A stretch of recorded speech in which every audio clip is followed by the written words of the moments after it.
صدر جلسہ، مہمانان خصوصی، صدر مدرس، اساتذہ کرام اور میرے پیارے ساتھیوں، السلام علیکم۔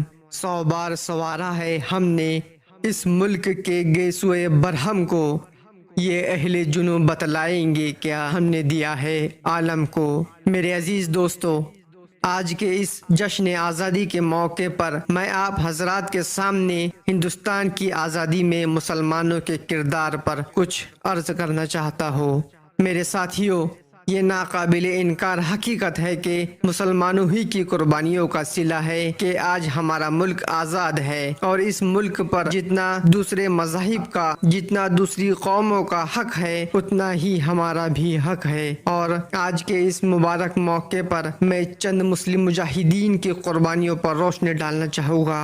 بالا کوٹ کی پہاڑی پر سید احمد شہید رحمۃ اللہ علیہ اور اسماعیل شہید رحمۃ اللہ علیہ نے اپنی جان کی قربانی دی۔ بھارت کی آزادی کے لیے شاملی کے میدان میں علماء دیوبند نے اپنی جانوں کی قربانی دی۔ بھارت کی آزادی کے لیے 1857 میں 51,000 علماء اکرام کو شہید کر دیا گیا۔ بھارت کی آزادی کے لیے حضرت شیخ الہند رحمۃ اللہ علیہ نے تحریک ریشمی رومال چلائی، جس کی وجہ سے انہیں مالٹا کے قید خانے میں دردناک سزا دی گئی۔ اسی طرح بھارت کی آزادی کے لیے حضرت حاجی امداد اللہ رحمۃ اللہ علیہ، حضرت مولانا محمد قاسم نانوتوی رحمۃ اللہ علیہ، حضرت مولانا احمد رشید گنگوہی رحمۃ اللہ علیہ نے باقاعدہ شاملی کے میدان میں انگریزوں کے اقتدار کو کھلا چیلنج کیا۔ یہ تو کچھ ہی مجاہدین کے نام میں نے آپ کے سامنے گنوائے ہیں۔ ایسے کئی سینکڑوں مجاہدین ہیں جن کے کارنامے اگر گنوائے جائے تو کئی گھنٹے درکار ہوں گے،